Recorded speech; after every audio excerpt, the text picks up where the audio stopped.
You're listening to the Apple Insider Podcast. Welcome to episode 85 of the Apple Insider Podcast. I'm your host, Victor Marks, and joining me today is Daniel Eran Dilger. Hello from San Francisco. Welcome. So, Dan, you were our representative at the Apple event. How was it being at the event, and how was this event different than past events that you've attended? This is the second time they've had a major event at it's called the Bill Graham Civic Auditorium. Bill Graham was a music producer. It's kind of a general sort of music venue, auditorium kind of space. And I believe last year, when the first time they used it was for the iPad Pro and the new Apple TV. And I think they renovated the seating, so they made it quite a bit nicer. And they dropped the ceiling, and they really changed it from just a basic arena. It's right in the middle of San Francisco, next to City Hall, into a very kind of a nice spot. And they used it again for WWDC, both for the keynote and then they had a party afterward that they handled there, which was the first time for that. And so this was the second time that they've had, and the first time for an iPhone, that they've had at this particular venue. And there was a lot of production that went into it. I mean, it's a bigger space. There was a lot more journalists. I saw a lot of people from all over the world there, and you constantly see people talking in a different language. And the only thing that you can understand that they're saying is, they're saying something, and then you hear them say iPhone 7, iPhone 7. Yeah. So it really shows how important the events that Apple's doing is on a global scale. Because, we've been doing this for a long time, and it wasn't that long ago that it was journalists from San Francisco that would go to these events, and they weren't as big. And so I think that's kind of one of the bigger things that kind of struck me is the amount of polish that Apple puts into it. And then one of the other things you noticed, not only is it a big stage show in a huge event, and they brought in Sia to perform, and she did a couple songs. And then afterward, when they did the hands-on, they've done what they've done a number of times in the last couple of years, where they built out an entire, basically like a pop-up retail store where they show off the new equipment. And previously they've done this at the other venue closer to the Metreon in San Francisco called Center for the Arts, Yerba Buena. And there's a kind of a small building that's sort of reserved for event space. But here they've had to build it from scratch, basically, within the inside of this arena. And so they take sort of a back hallway, and the entire hallway is wrapped with white board and LED lighting. And that's just the hallway going into this event. And then inside the space, you have, it's very much like an Apple store, Apple retail store, where they have huge banners. And so there's a lot of effort going into kind of crafting an experience. It kind of runs in parallel with the products that they're building and the story that they're telling about how to use it and who's using it and things like that. So it's kind of interesting to watch that evolve. Let me ask you, I know that you've followed the development of Campus 2, the UFO, and we know that there's an underground auditorium for that. But I believe it's smaller than the Bill Graham. So do you think that future events will continue to be held in the Bill Graham, or are we going to see a return to holding events on Apple's campus? I don't know for sure. I'm imagining that there will be certainly some events there. Right now Apple hosts some of the events that I have attended. Most notably on campus, they've had some events there. I'm trying to remember what the last product they launched at the Apple campus was. It was just recently. They've had two, and my brain is not working right now. That's where they have shareholder conventions. There's a small theater within the existing Infinite Loop Apple campus, and I'm trying to remember what the last two events were that I went to Cupertino were for. But both times it was hands-on products for an event. So Apple is alternating back and forth. Obviously, the iPhone is a huge event. And so it kind of pulls in too many people to fit into a small theater like that. And it's kind of hard to judge the sense of how large the underground theater is at the new Campus 2 site. It doesn't look very big when you're flying over with a drone, or if you're looking at it from the sidewalk, but it probably is bigger than it. In kind of construction, sometimes things look bigger than they look smaller, depending on how progress happens. But so let's talk about the things that were announced. Clearly, we got iPhone 7 and 7 Plus, and some changes for those devices from their predecessors, and an Apple Watch. We actually got two variants of Apple Watch. We got the Series 1 and a Series 2 watch. And yeah, the Series 1 is the carryover of the existing Apple Watch with an improved processor. And I asked how they described that is they said it now has the dual core processor that's in the modern the Series 2 watch, the new Series 2. And I asked specifically, does that mean that it has the same S2 package, or is it just a S1 with an upgraded processor? And they didn't have an answer for me, and they were going to answer it, and they didn't. But so that isn't totally clear for me if it has the same chip package or if it's just an upgraded version of. It got a dual core something, but we have no idea if it's exactly the same one that's in the S2 or what. Yeah, and actually, now that I've said that out loud, it's quite clear to me that it's not the S2 because that would also include GPS and other features that are new to the Series 2 model. Right, because it's a whole system in a package. Right. So it's apparently the S1 package upgraded to a newer, better processor. Right, or it could be an entirely redesigned package that just happens to not have the GPS in it. Yeah, S1.5 maybe. Right. And they've done that before, right? When they shipped iPad 2s for as long as they did, they revised the internals on those along the way.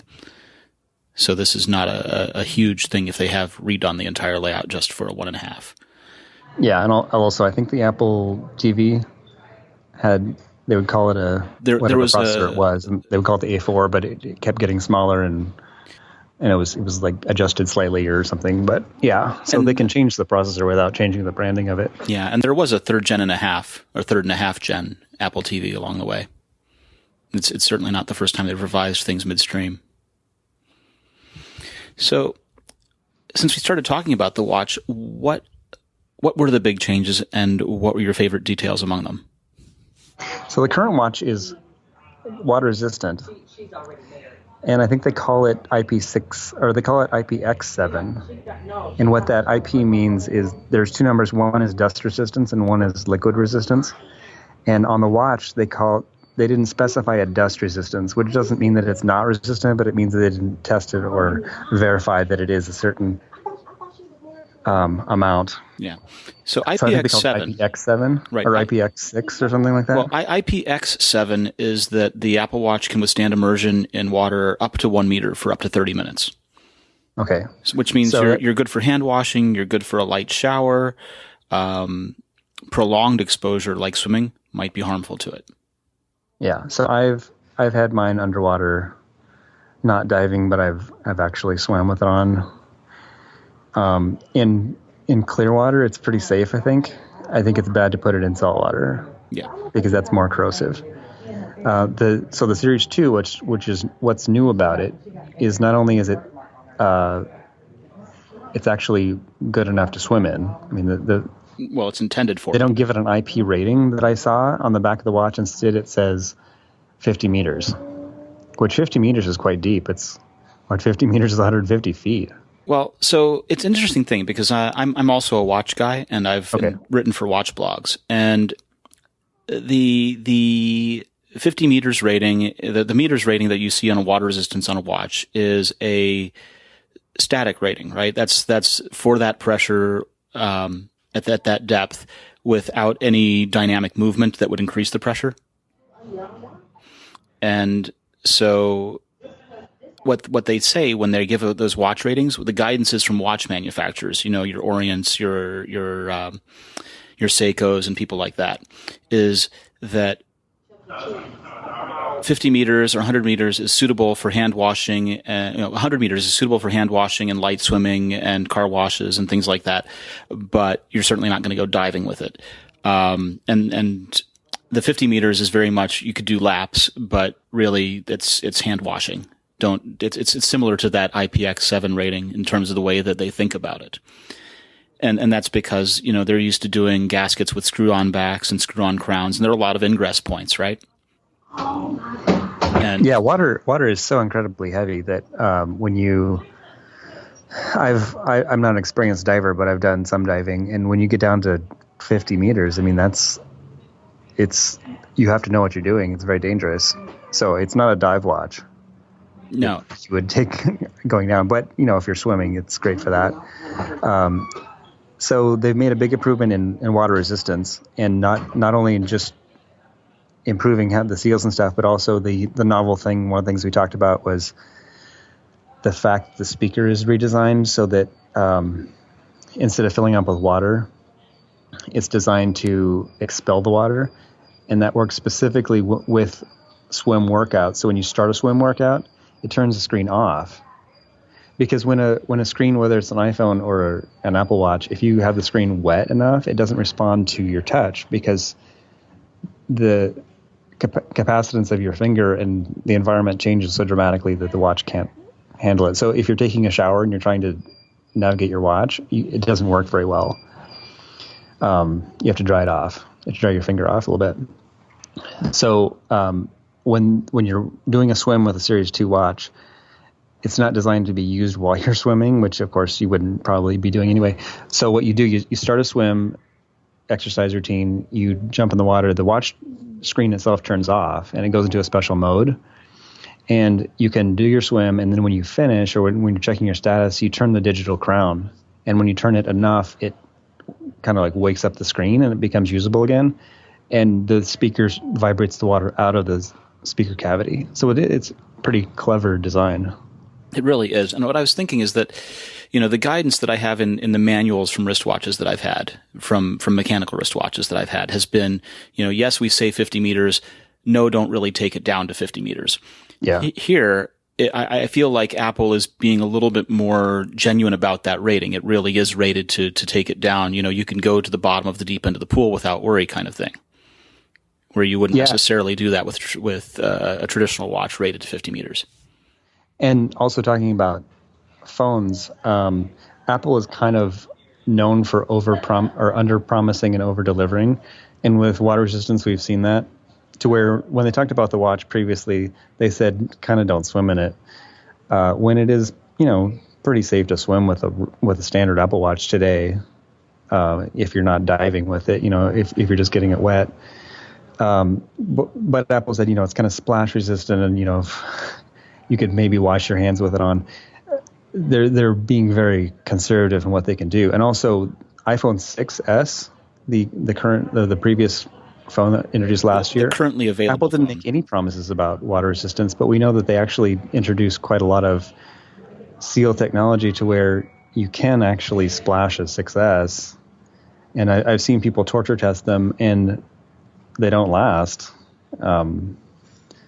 With deep immersion for a period of time, but they can handle being wet to some extent. They don't immediately die, which you think of with electronics. So it's kind of a half step towards water resistance already that Apple didn't say anything about. And, the obvious comparison is Samsung. Samsung's been talking about water resistance, and it kind of has promised waterproofing. Right. They've talked about this for 3 years on successive generations.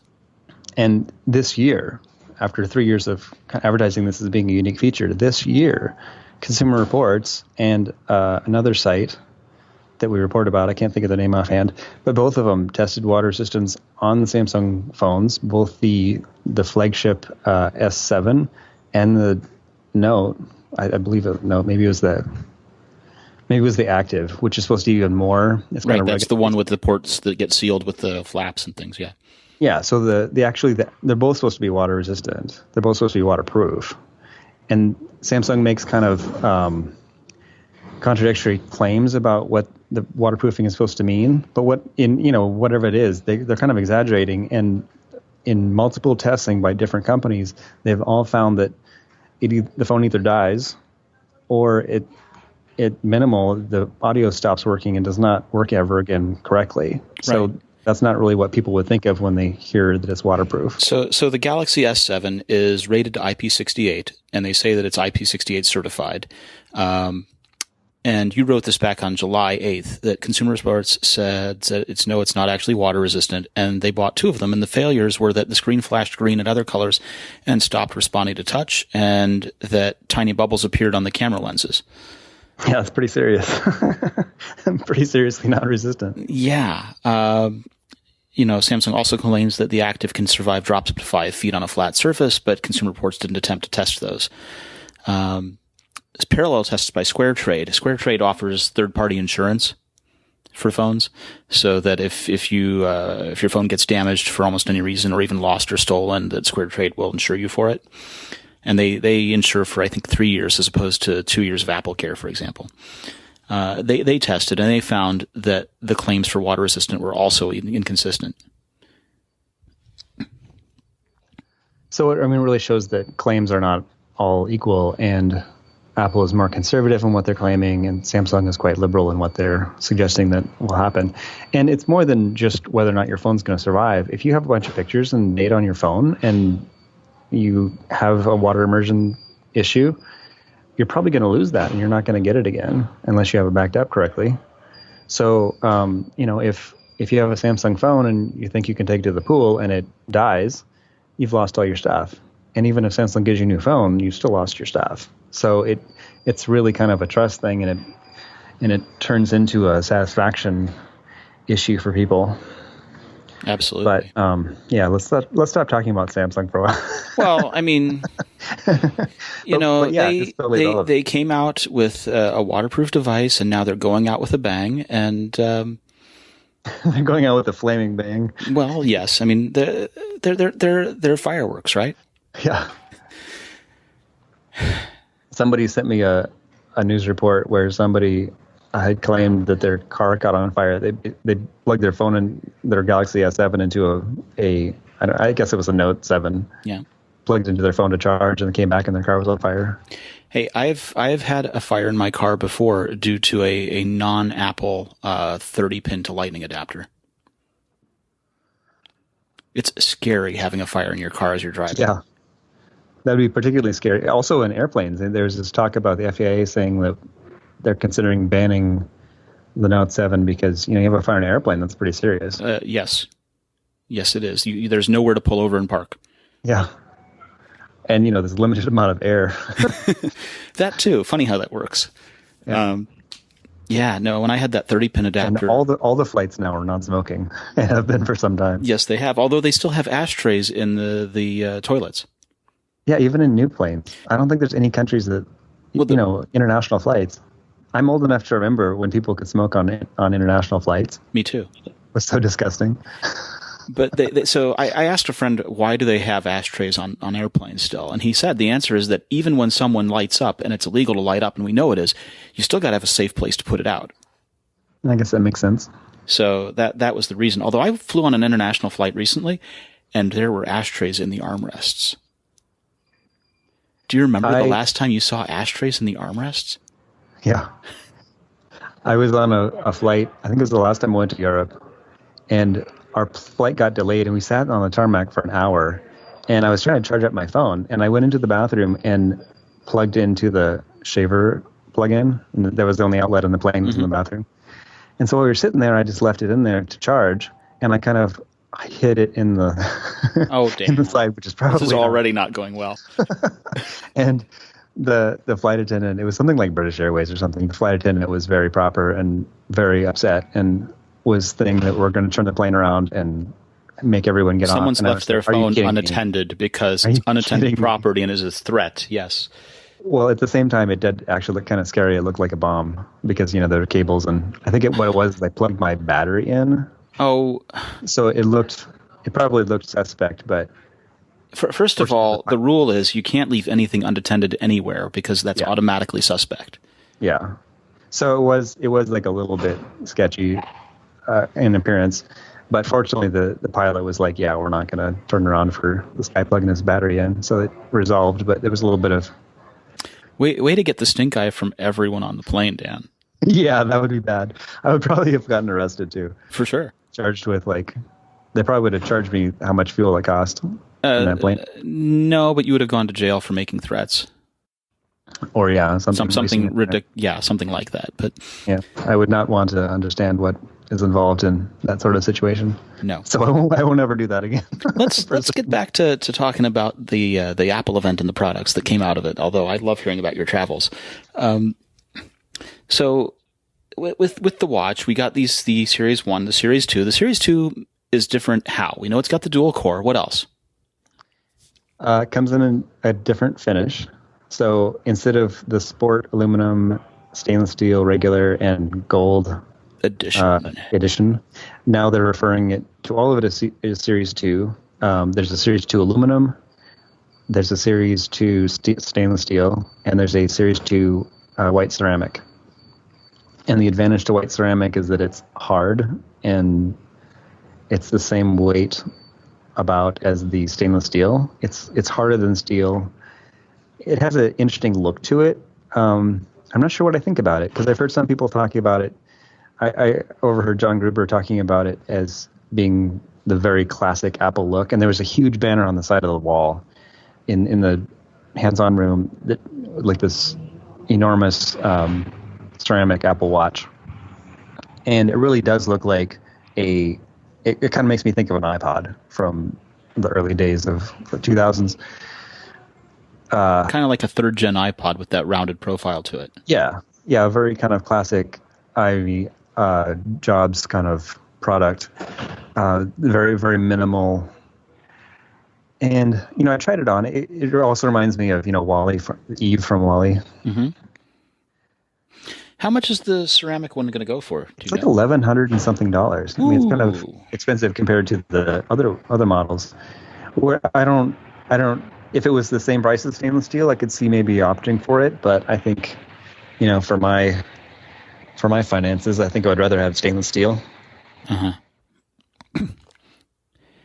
The stainless steel is now, what are the prices? So in fact, the 42 millimeter ceramic is $1,300. $1,300, okay. With the sport band, by the way. So you get white ceramic with the sport silicone band for $1,300. Yeah, so that's an interesting level of premium tier. The steel model. Let's see here. So the Series 2 aluminum case is $369 for the 38 millimeter. It's $399 for the 42 millimeter, and the stainless steel case begins at $549 and $649. There's also the sport band. Well, no, the stainless steel with sport band is $549. The saddle brown classic buckle is $649, and the modern buckle is $749 for the 38 millimeter, and the blue leather loop is $700 for the 42 millimeter. If you want the Milanese loop, then it's $649. If you want the link bracelet, so it's kind of you're talking $949. Price. So you're already back up to the ceramic level. I think those are kind of the similar price that the standard Apple Watch was before. And so the other new thing they do is they're selling the existing Apple Watch with a higher performance processor for an entry-level price. It's what, $269? Well, $269 is the 38 millimeter, but if you prefer the 42 millimeter, as many of us do, then you're looking at $300. Okay. It's a $299 price point for the 42 millimeter. I kind of like the smaller watch. Do you really? I do. In the past, the smaller watch did not have as much performance as the 42 millimeter. I don't know why it would have less performance. There was a different processor involved for the really? Small, yeah. Because it also has slightly lower resolution. That too. So I don't know how much a difference that would make in terms of usability. But now I have to catch myself. I've never seen a problem with overall performance on the watch, and now that I have said that out loud, you're going to hear from. I'm not talking about apps. I'm not talking about launching apps. I'm talking about just the regular UI. Mm-hmm. I mean, it's not. Yeah, apps under watchOS 2 are terrible, like unusable virtually. But with my existing watch, with watchOS 3, apps are tremendously better. They're actually, you can actually use apps. So it's kind of like going to iPhone OS 2, when they first came out. Instead of having sort of, web apps that could sort of work, you have actual apps, and they work just like Mail and Safari on the phone. Yeah. So now some people have been suggesting that the original plan for the watch was that it was going to become the modern computing platform for everyone, and that the phone would even take a back seat to it, and that this event represents sort of a reset of that philosophy, and that instead we're seeing that if you care about health and you care about running, then the watch is for you. Otherwise, maybe not so much. Well, I mean, that's maybe what they were saying, but that's never, ever what Apple has ever suggested. Okay. And it doesn't make any sense. I mean, why would Apple say, we're making however many billions of dollars they make on iPhones, hey, let's make a smaller product that costs less, that is going to make us less money, and replace the iPhone with it. I mean, right. I think the people that are saying that are the same people that suggest that the iPhone has sort of run its course as far as innovation can go, and that we're pretty much in just refine and maintain for the iPhone. Well, they're also saying that phones in general in the future are going to cost $100, and no, that has not been. They've been saying that for quite some time now. Mm. They've been saying Android is going to take over because it's cheaper, and no, it hasn't. It has not. And there's a huge and increasing market for Apple's premium phones that cost so much more than everyone else's phones that it's hard to even understand how it is that there's so many people on Earth that are paying a huge premium for an iPhone. It's almost difficult for me to understand. And I'm not often accused of being... You're not often at a loss for words. Well, also, I'm not often accused of not understanding Apple's premium business model. Yeah.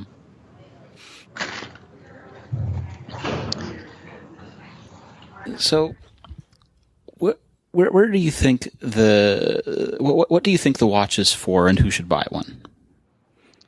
Well, for me, having used the watch over the last year, I have to say that I don't use watches. I've never used a watch. I have never really wanted to wear a watch. It's not like a fashionable thing of I want to put a watch on me. The last time I remember wearing a watch was in the 90s. Mm-hmm. And having started wearing the watch just kind of because Apple made it, basically, is why I started putting it on. I wear it every day. And if I leave the house without it, if I take a shower, take it off, and don't put it on, I feel like there's something wrong.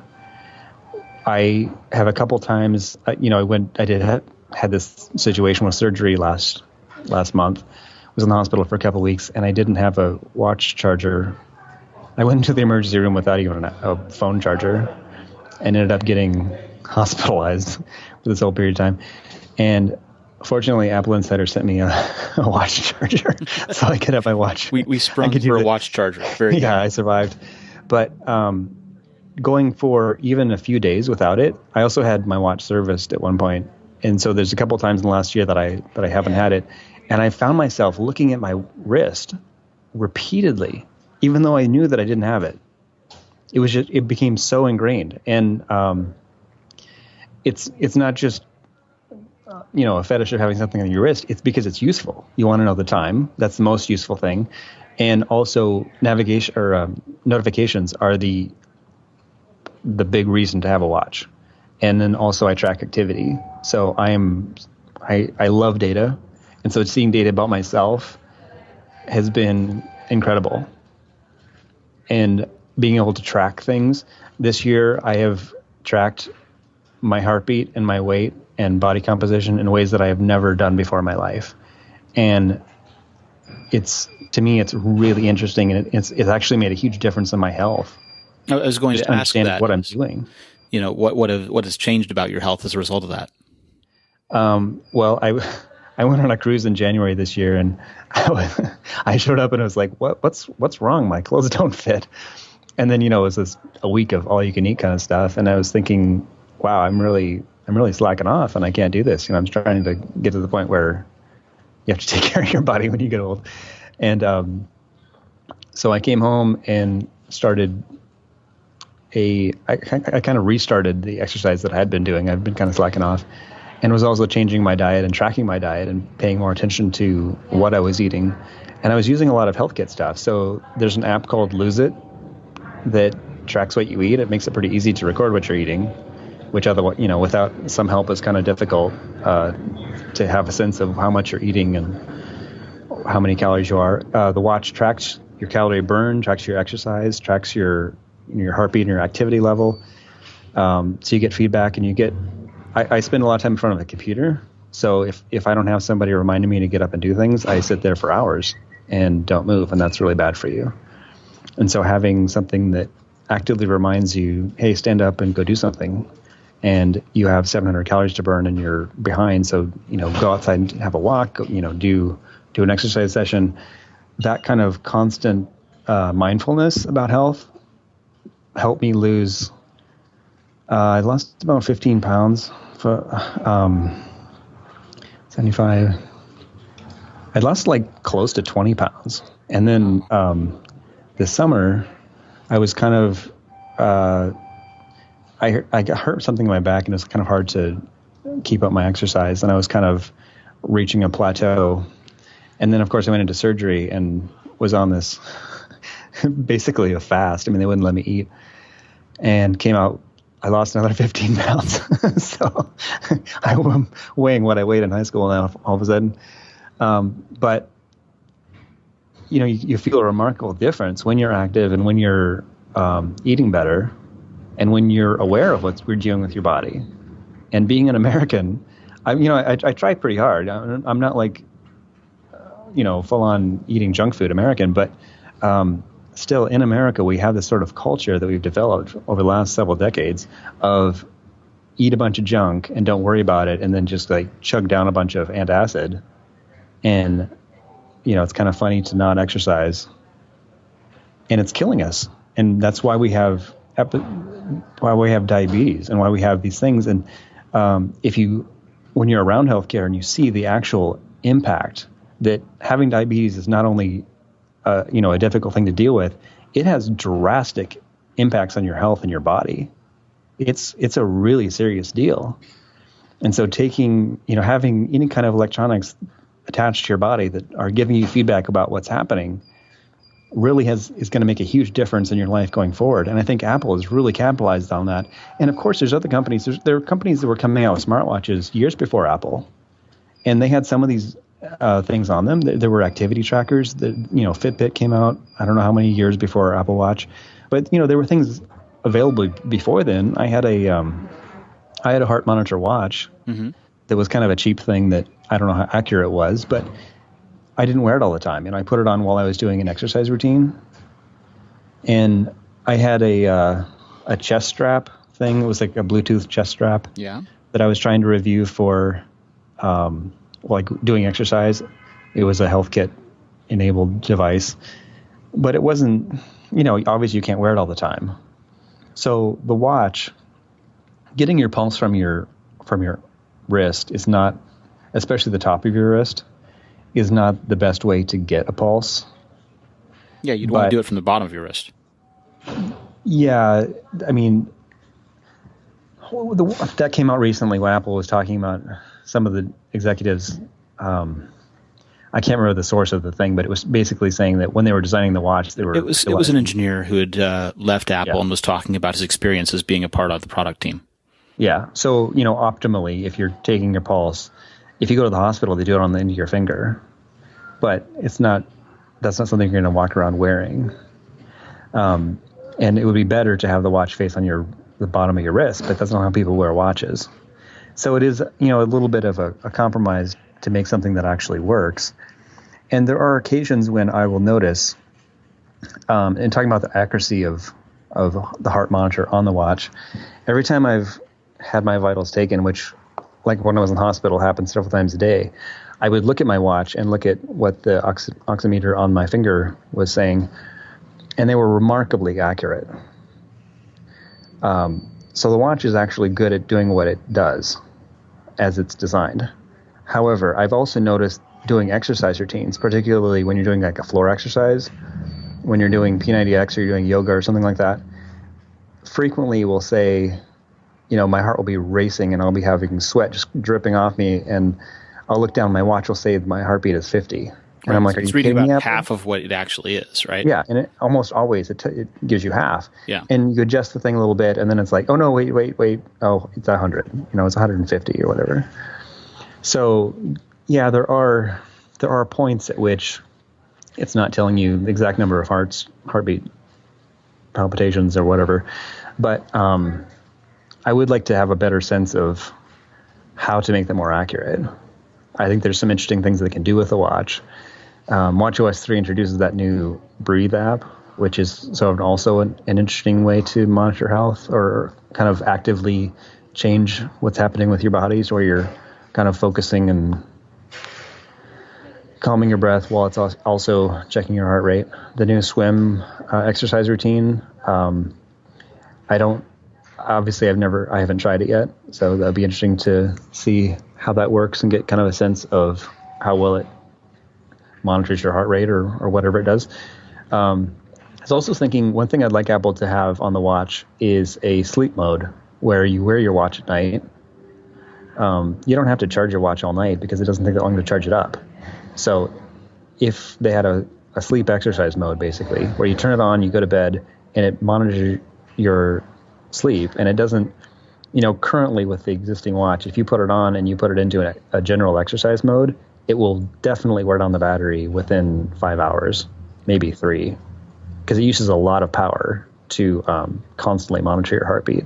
But if it was just active, it's like conservatively, actively monitoring your heartbeat and movement and things like that to give you feedback on your sleep quality, there's apps that do that on your phone. So I would kind of like to see Apple do that with the watch, so you could actually wear it at night, and then some point during the day, you could plug it in for an hour and have it charged up all the time. But yeah, so that's one of the things I'm writing up a wish list of things I would like to have different. Definitely. Well, I would like to talk about the phones now. We spent some time on the watch. Let's talk about the other thing that was announced. So there's an iPhone 7, there's an iPhone 7 Plus, and the iPhone 7 Plus got a dual camera. It got more RAM, and it one of the interesting things that I saw was that developers are being allowed access to features that were previously Apple only, like the Taptic engine now has an API. So help me fill in the gaps of the things that I just said. I know I covered it lightly. What's missing? What was covered in the event that I didn't talk about yet? Well, we could talk about the Taptic engine and the home button, which has changed. That was number 2, I think, in the list of things. So currently the home button that we're all familiar with, the Touch ID, is a fingerprint sensor, but it also clicks in when you press it. It's a mechanical switch currently. Yeah, and you can feel the what's the word for it, that it's going in, the depression. It's like pressing a key on a keyboard. Yeah. And on the new phones, there's no movement. So when you touch it, it has kind of a foreign feel to it. But when you feel like you're touching it, it vibrates in a way that you get this kind of feedback that's different. It doesn't feel like a press, but it's kind of like same but different. So on the current MacBook Pro, they've got the Taptic engine as a part of the trackpad. Right. And it's not actually moving, but it certainly feels like it clicks. Yeah, so this is very similar. So you can tell that it's not actually being depressed, but at the same time you have that feedback to where it kind of feels like it is. So there's a slight adjustment in your brain about what's happening, but it's a similar experience. And the end result for users is that it's slightly different, but it still works the same. And B, it's not a physical thing that can wear out. So that's better in that respect. And I'm sure it also makes the device helps to make it thinner. But it also contributes to its being water resistant. Yeah. So there's less egress for fluid. So, and it may be a half step towards a phone in the future that doesn't have a button at all. just has a area of the screen that you press on and vibrates like you have a virtual button. So there's just to read through a little bit of the list on it. There's an A10 Fusion processor which has 4 cores, and interestingly, it's been a long time since we've had a real demonstration about the cores in a product. I think back to Macworld of 2000 or Macworld 2001, where John Rubinstein got up on stage and talked about how the PowerPC handled instructions going through its cores. And we got a nice little animation as a slide going back then. We haven't had one of those for a long time. And in this keynote, we got a demonstration of the Fusion processor where there are 2 cores that are doing the heavy lifting and 2 more that are conserving battery by running very slowly. I have 2 things to say about that. One is it's interesting that their use of the Fusion brand name, because previously they've used Fusion to refer to their solid-state SSD storage combination hard drive. Yeah. So it's basically 2 different technologies. One is good at being fast, and one is good at having a lot of capacity. So you're putting them together, and it's a hybrid. So this is a similar sort of sense of here's a hybrid processor where it's fast chips that are efficient and or fast chips that are going to be less efficient, but they're more powerful. Right. Or cores, and then there's like less powerful cores, but they're more efficient. So it's a very similar hybrid sort of branding. Of course, that's not unprecedented, and in fact, everyone else in ARM is doing that. Samsung has been advertising for many years about how many cores they have, and the reason why they have so many cores, they have 8 core processors for a couple of years now, is because the generic design that ARM came out with was 2 sets of cores. One is high power, one is low power. Apple has always had 1 or 2 cores, and their optimization of software means that in many tasks, there's a whole lot of tasks that are not possible to stretch across multiple cores. And in fact, most of what you're doing on a cell phone is on a single core. And if you're doing multiple things at once, sometimes you can do things in parallel, or you can have a task that's using both processor cores at once. But that's a little bit of a stretch. And so, for Samsung to advertise that their processor has 4 cores, there's 2 problems with that. One is that there's not much software that can actually take advantage of 4 cores at once. And Android is not very good at it in general, in scheduling that. And the second thing is that you have a certain amount of die space. So you have finite resources on your chip. If you split it up into 4 instead of 2, that means each of those cores is going to be smaller. And so if most of your software is only using 1 core, instead of using half of the chip, like what Apple's been doing, it's only using a quarter of the chip. So, everyone's been, in Android land, has been kind of enthralled about Samsung having so many cores. That's actually not a good thing. But talking about what Apple's doing with Fusion, they are, in a sense, they are copying this idea that ARM came out with for having 2 sets of cores that work in tandem, one being more powerful, one being much more efficient. So it's interesting that Apple is moving from what their historical design of 2 cores to 4 cores. And in the chip picture that they showed, they're not 4 cores at the same size. There's 2 small cores and 2 larger cores.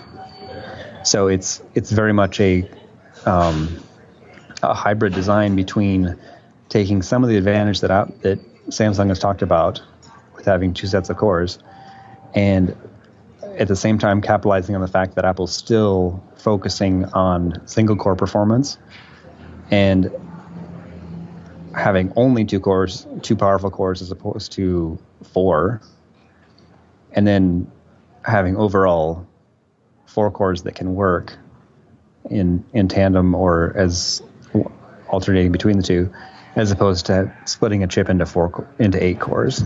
Right. So, tell me about the camera, because the camera was a big part of the news too. And I use the iPhone camera all the time. In fact, it's my primary and pretty much only camera for shooting for us. So yeah, mobile cameras. Every year, introduce better things. And the things that make a mobile camera better are having a wider aperture, so you're letting more light in, having bigger pixels, so that each pixel can get as much light as possible and can give better data, so that you don't have crosstalk between them, and so you don't have the kind of blurring weirdness in color. And there's a couple other things in terms of like color accuracy and ability to focus. They use pixels to determine whether it's in focus or not. So all those technologies are kind of incrementally moving forward, and Apple has capitalized on the things that have changed in the last year to improve the camera. The camera's getting bigger, so there's actually more of a bulge than there was last year. That was introduced in the 6. And one of the other huge pictures on the side of the test wall, or the hands-on Apple Store pop-up at the event, was a picture, kind of this glamorized picture. It's on their website, I believe, too, that shows a close-up of the iPhone 7, and it almost exaggerates the camera bulge into a volcano. Wow. And it really shows that Apple does not care at all about the contempt that has been spewed in its direction by people who are talking about how ugly the camera bulge is, which is kind of weird because certainly all the premium Android phones have camera bulges, and the reason they do is because having some lens makes a dramatically better camera. So, I mean, the goal of having a flat back is one thing, but, everything is a trade-off. If you look at any engineering trade-off, you have to be reasonable about what the cost-benefit ratio is. And if you say, it should be flat, well, yeah, ideally it would be not having anything sticking out, so it lays flat on its case. But when it comes down to whether or not you're going to have good pictures or not, I think the design choice of having a bulge coming out the back that probably is not even evident if you have a case on it is a much better design decision than saying, we made it back flat, but your pictures are going to be terrible. Absolutely. Now, they also improved the flash and it so that it's got 4 LEDs instead of the former 2 LEDs. And there was a cool feature they talked about there with indoor lighting. Do you remember that feature? Yeah, it relates to the flicker. If you take a picture in a place where there's LED lighting, particularly, because LEDs, it's kind of like a movie. It's when, to your eye, an LED looks like it's solid, but it's actually light. It's actually flashing, and it's flashing because the power going through it is going 2 directions, and an LED, the D in LED is a diode. It can only go through one direction, so it's actually turning on and off every time the electrons change direction. So it's actually flashing, 60 times a second in the United States? US is 60 hertz power, yeah. Yeah, so if you take a photograph of something that's illuminated with LEDs, you usually have this kind of weird waviness, because as the camera is taking the picture, it kind of takes it like slides from across the screen. As it's collecting the data, it's dealing with the light turning on and off, basically. And so you end up with a ripple effect. So they're accounting for that and helping get rid of it by taking a picture differently. And that applies to LED lighting, and also I would imagine it applies if you're taking a picture of a CRT or something like that, because that also, if you've ever taken a picture of an old television, the thing repaints the screen. Yeah, you see the interlacing. Yeah. So that was kind of an interesting thing. And LED lighting is becoming more and more popular. It's definitely becoming more prevalent as a part of Apple's HomeKit installations as people start buying in HomeKit lighting. Yeah. And the other thing is that so both cameras got, I think, similar sensors, right? They both are 12 megapixel. They both have the deep troughs between the pixels to help eliminate some of the crosstalk. They both have image stabilization, which formerly was a 6S Plus feature and a 6 Plus feature. And yeah, that's the physical, right. The actual lens can bounce around to counteract the fact that your arm is jerking, yeah, or that you're shaking, micro shaking. But the 7 Plus has a dual lens system, which is new.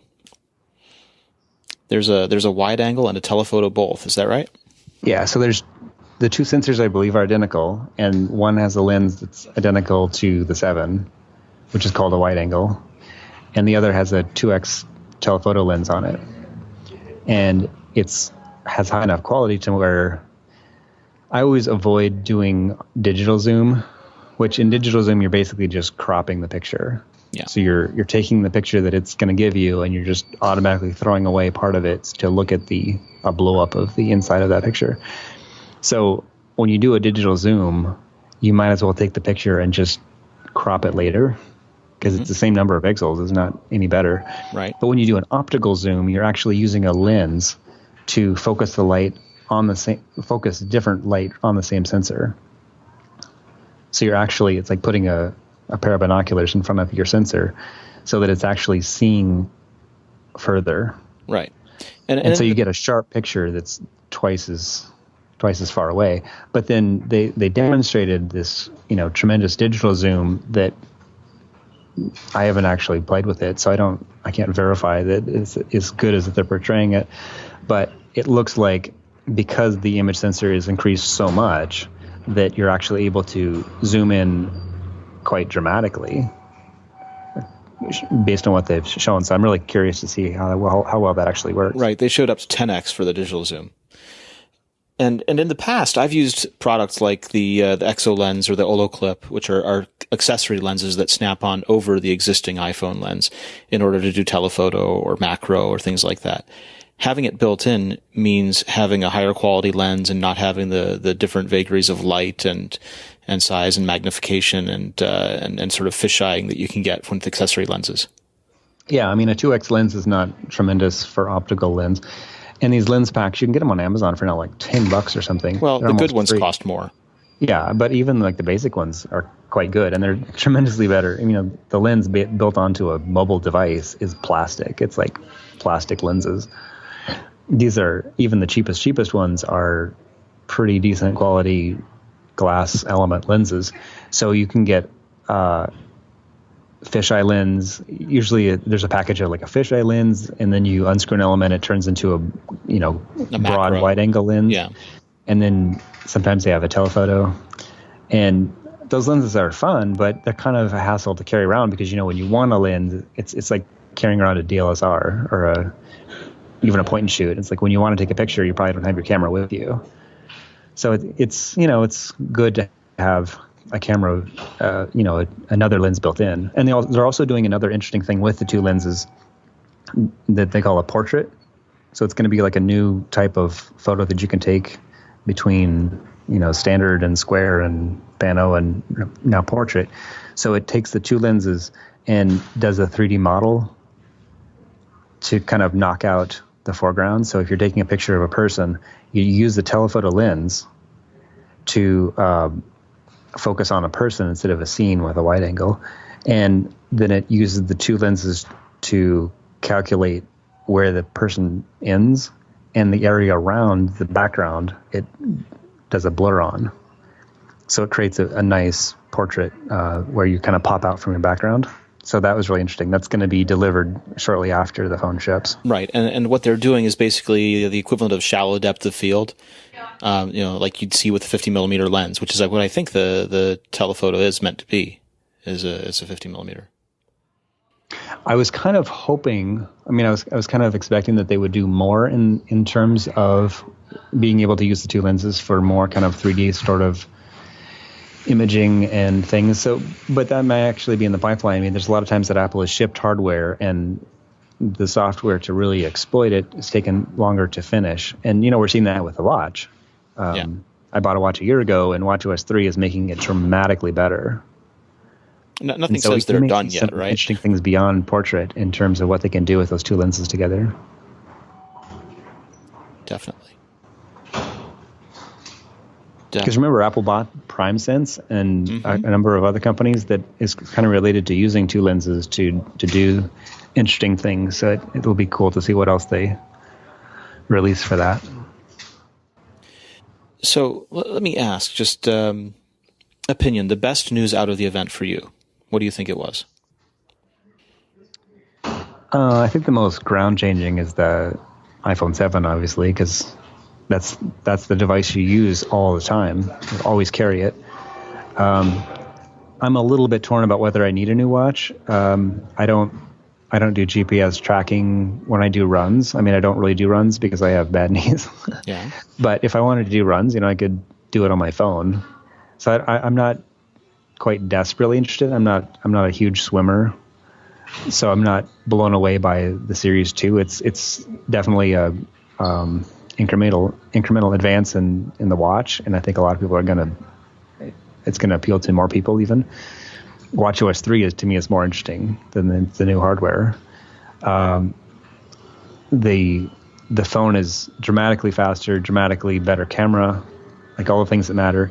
And the other thing that we haven't touched on yet is the article that I wrote about wide color, which it was kind of obvious. I mean, I can't really take much credit for having pointed this out in advance, but when we saw the iPad Pro come out this summer, the standard 9.7-inch version, it had a dramatically better screen.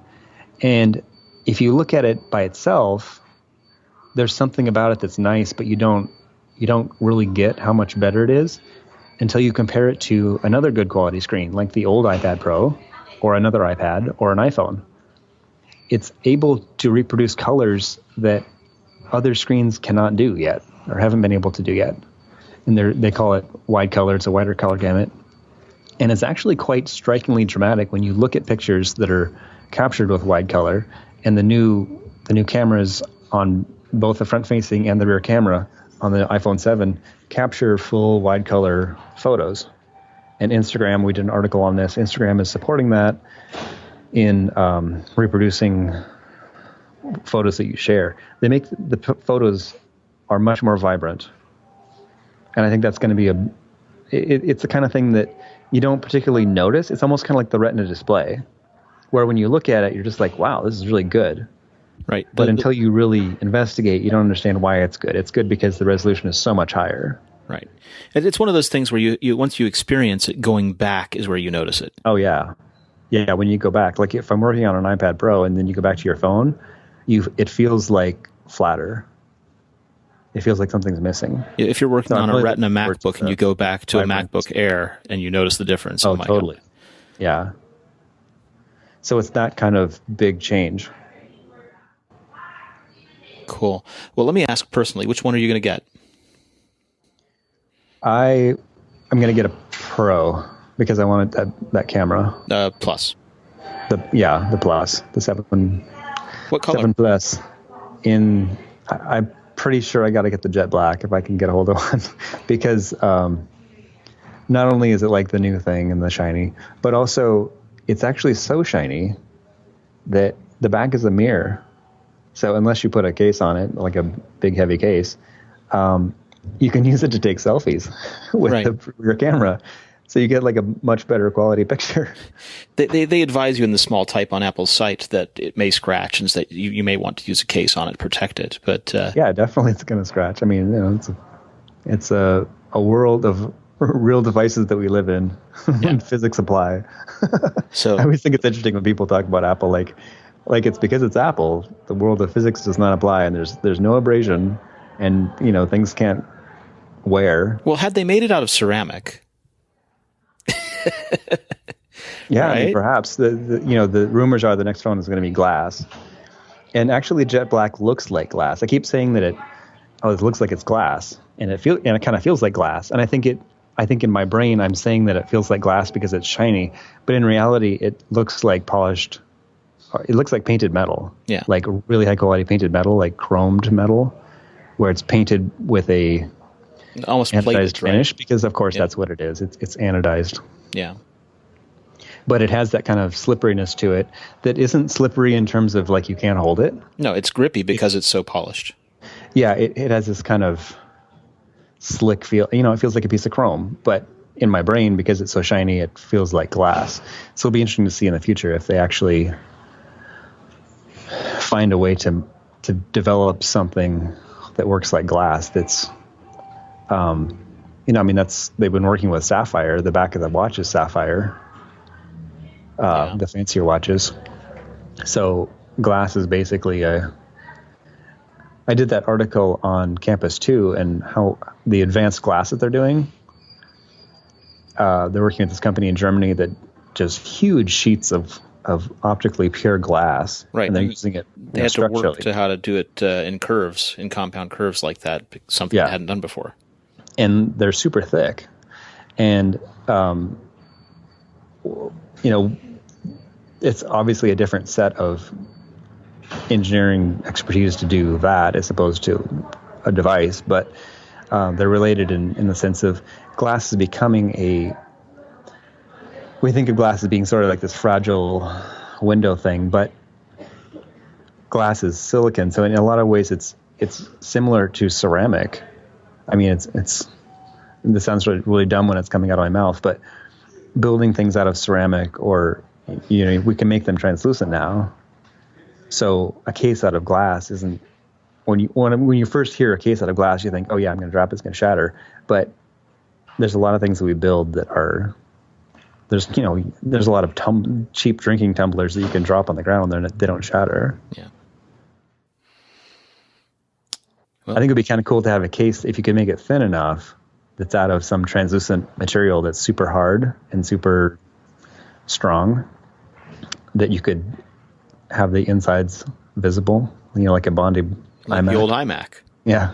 Not the Bondi iMac. Go for the second gen iMacs, like the smoky clear one. The smoky clear one, or the iMac DV, that generation. They could go back to candy colors. You get flower power, I'll get blue Dalmatian. I don't know about the printed ones. They were kind of stupid, but they'd run out of ideas at that point. They were just holding. And they wouldn't be able to sell cases because you wouldn't, if they make them good enough, you won't have to buy a case. Yeah. It'd be like a watch that just like sticks on you without needing a band. They would like lose all that business right there. And all their partnerships. It is kind of interesting with the watch. I mean, going back to the watch, that they're forming these partnerships with Nike and Hermes and whoever's next to get other people selling their watch. Hermes. Yeah. Hermes Double Tour would be very nice. I'd go for that. So the last thing that we haven't talked about is related to the iPhone, and it is where Apple's taken something away. They took away the headphone jack and they took away the cords.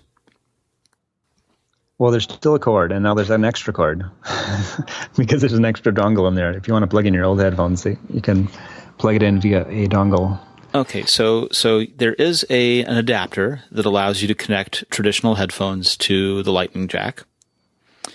There are headphones with a cord that have a Lightning connector on them. Am I right so far? Yes. Keep me straight. But also, there are wireless headphones that have no cord at all and instead go in a little tic-tac shaped box that charges via Lightning. Yes. And the actual case contains a battery as well. Right. So the case contains a battery and charges the headphones. And these are called AirPods, is that right? Yes. Okay. And basically the way they work is they've got a battery inside them, they've got microphones inside them, and they've got, of course, speakers inside them, and a new wireless chip called W1. And what is W1 doing that's different from Bluetooth? So it's doing Bluetooth, and it's doing standard Bluetooth. It works with other devices. It can work with a PC or an Android phone or whatever, but if you use it with a non-Apple device, it's a regular Bluetooth thing. And the problem with, a couple of the problems with Bluetooth is that to set it up, there's this kind of back and forth the pairing process. Model. And then to go from one device to another, you have to set it up, and then you have to disconnect it, and then you have to reconnect it to another device. So it's there's kind of a clunkiness when dealing with Bluetooth, especially moving between devices. I have a Bluetooth speaker that, if I'm playing my music through my phone and somebody else wants to use it, then I have to think, now how much unplugging and replugging do I have to do? I have to disconnect mine, and they have to reconnect theirs. I have to show them how to connect to it. So what Apple's done with the AirPods is, on the devices they can control, they've super simplified it to where it automatically logs in, and you push a button and it's connected to your phone. And then if you want to use them on your iPhone, or your iPods, or your iPads, or your Mac, or whatever. Anything that you have your iCloud account signed into. Right. So it uses iCloud to basically share the authentication, so you can just move it around really simple and easy, and you can even plug it into your watch. So that's a real kind of layer of user improvement on top of Bluetooth, but it is basic Bluetooth.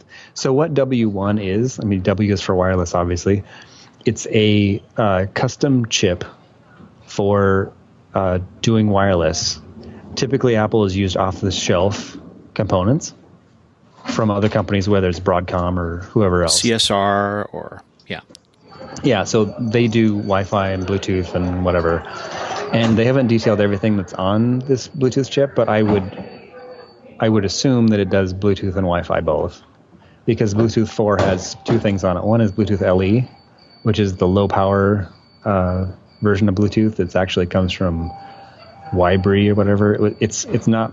There's like classic Bluetooth that was on the Nokia phones that had a lot of shortcomings, and Bluetooth LE is actually a different standard, but they call it Bluetooth just for branding purposes. Well, the low energy standard came a part of the Bluetooth 4 spec. Yeah, so it was actually it's still the same special interest group. It's just that BLE is a different spec, but it was technology developed by another firm, by another group.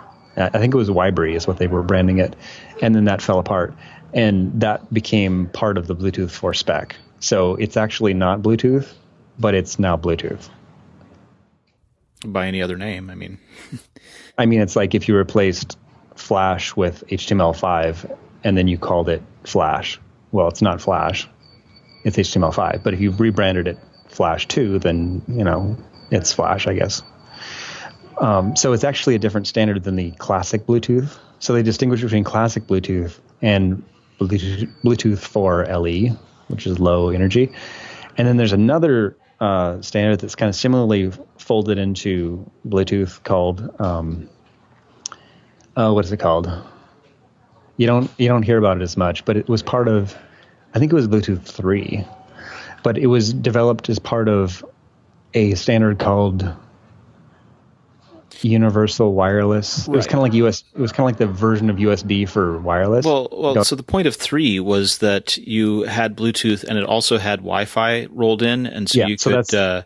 That's what you could get high data over it because it would start the Bluetooth. Yeah, HS, that's what it's called. Yeah. So HS is a feature that kind of got folded in, which is also not Bluetooth at all, but it's basically using Bluetooth to set up a connection, and then it jumps over to Wi-Fi hardware so that you actually have a lot of throughput, because Bluetooth in any specification is not very fast. Well, it was meant as a personal area network. It was never supposed to carry a whole lot of data. Yeah. So Bluetooth was intended to be sort of a replacement for serial ports, RS-232 serial.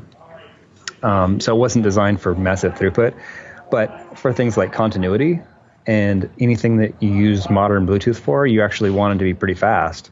And so to achieve that, you jump to Wi-Fi hardware. So it's kind of like this hybrid. It's kind of like Fusion Wireless. But whatever, it's all these different technologies are now part of Bluetooth 4, even though they're somewhat unrelated. So I would imagine that the W1 chip does Bluetooth and also does Wi-Fi, because that's kind of part of the standard, is having that hardware. But it's a custom VLSI chip that Apple has developed on its own, very similar to, the S series or the A series. They've actually done a lot of their own optimizations on it, and so it's specific to what they want to do. And that's interesting for a couple of things. One is they can use it for other things now.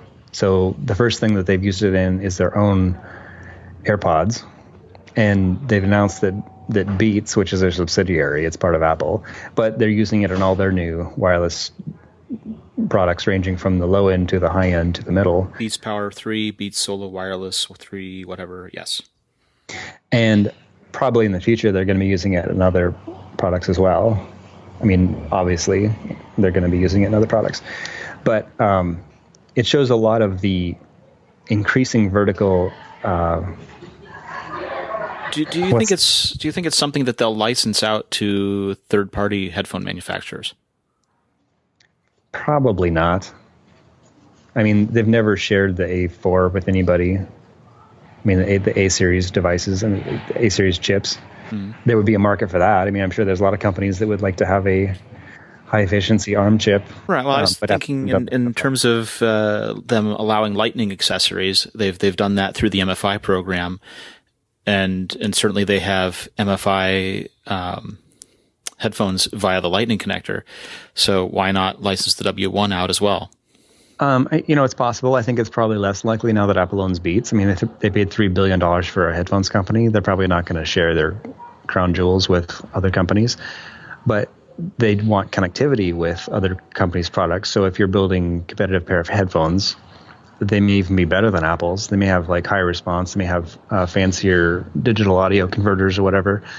Apple wants those kind of devices in its ecosystem, so they're going to license the ability to use Lightning ports. You can plug it into an iPhone, but I think they have much less reason to license their own custom chips.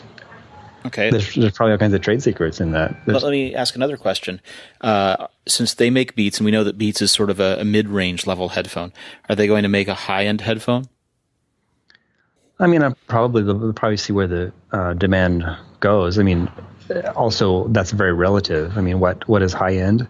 If you look at phones, what's a high-end phone? There are Android phones that sell for tens of thousands of dollars because they're encrusted with diamonds or whatever. Apple has no interest in making anything like that because I'm talking about in terms of sound the quality. demand for that is so small that it doesn't make any sense. But if you look at the iPhone, like we were talking about earlier, ASPs of iPhones are $650.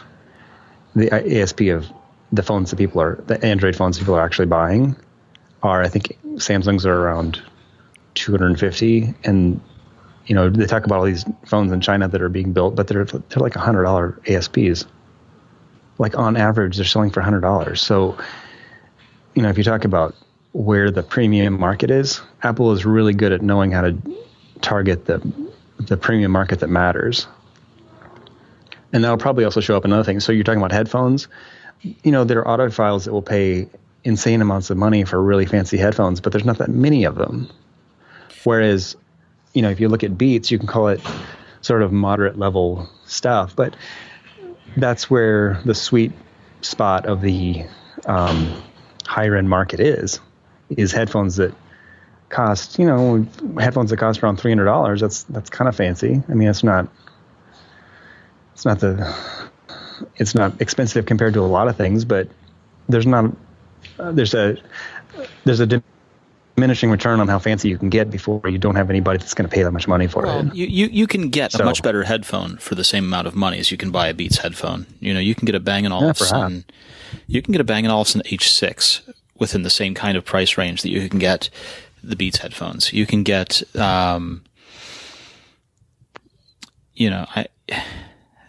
you're talking about whether Apple will get better, whether Apple's Beats subsidiary will continue to make products that are better and better, I think that's probably likely.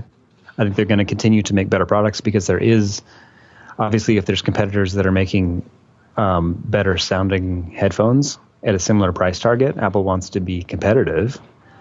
But if you're talking about premium in terms of just straight up expensive, I think there's the market. If you look at the bell curve of the market, it goes down pretty quickly after you start getting past where Beats is selling. Sure, I'm talking totally about quality, and not price point. I'm talking about within the same price range, anywhere from $250 to $400 kind of thing, $250 to $450 basically. Yeah, definitely. I think Apple's going to work harder at making increasingly advanced headphones that are not only sound better but also lighter and more comfortable and better materials and things, because the Beats was kind of considered sort of lower end materials.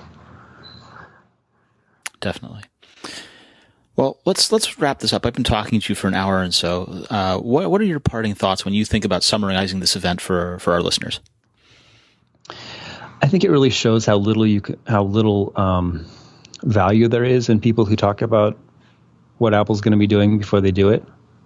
There's this huge, desperate rush to, try to say everything that Apple's going to come out with. Careful, because that's what we do here on the AppleInsider podcast. Yeah, I mean, we talk about things that are happening because there's an awful lot of our readers that care about whether or not they should buy things. Should they buy things now or should they wait?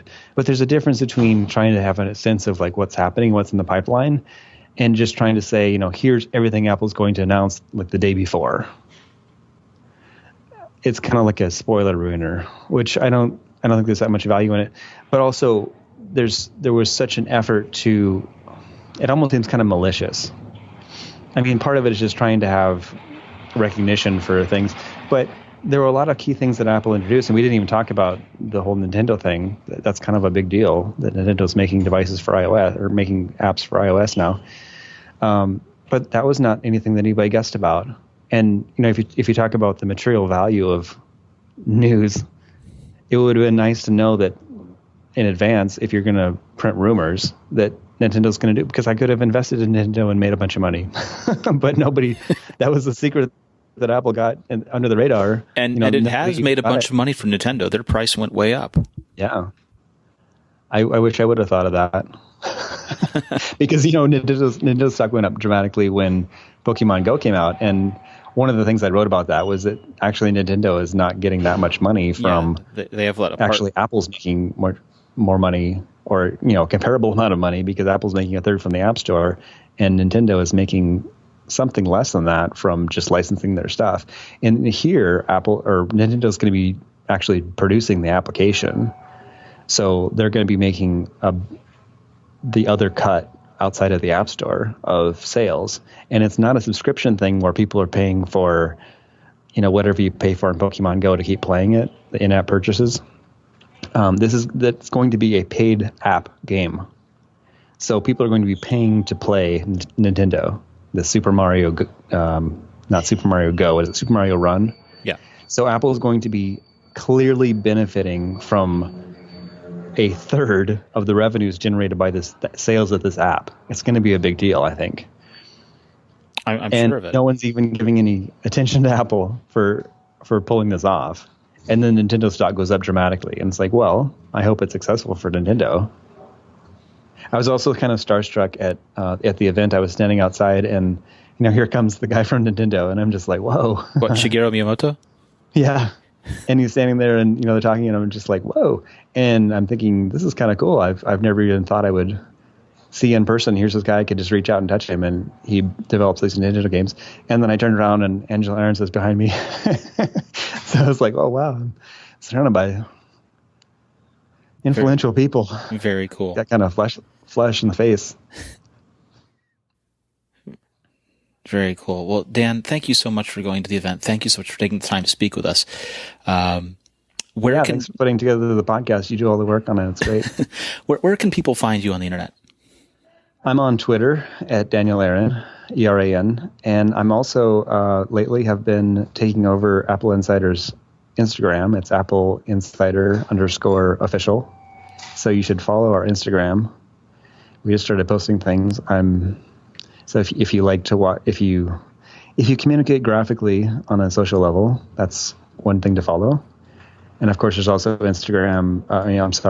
Twitter. Apple Insider on Twitter is just Apple Insider. Fantastic. And of course, I write for Apple. Oh, that too. Yeah. Yeah. Well, thank you very much, Dan, and we'll be back next week with all the latest news as we find out more about the iPhone 7 as it begins to launch. This has been the Apple Insider Podcast, episode 85. Thanks so much for listening, and if you found it valuable, if you enjoyed listening this week, please make sure, it helps us out a whole lot if you go to iTunes and rate and review us. We really do appreciate the good ratings, and I want to thank the people who gave us ratings last week. It was really, really nice to read those, and I appreciate it very much. I'm going to read them. In fact, we had some nice ones, so I'm going to give some call-outs here. Hold on a second. It's always nice when people post nice things on the internet. Yeah, well, it is. It really stands out because most of the people who comment are complaining or excessively rude about the internet comments. Small typo or something. The internet comments everywhere are made of complaints. But I want to say thank you to a user by the name of Shuping, Shuping, who wrote, "This is my fix. Apple Insider's my go-to." Josh Holm wrote on the iTunes Store, "Great for Apple fans." Molly M54 said timely topics and said that we did a terrific job of guiding the conversation. a user whose name is a long string of numbers that begins 172748589696930. Goodness, I don't know how you ever remember that. Said, I like this podcast. A great listen each week by PMZDJ, and great show by AKA Tony Starks. So we had a number of people who were very kind and thoughtful and gave us great reviews, and I want to thank them. And please feel free to give us great reviews and you know, tell us where we mess up too, but I really do appreciate it. Thank you so much. This has been the Apple Insider Podcast, episode 85. We'll be back next week.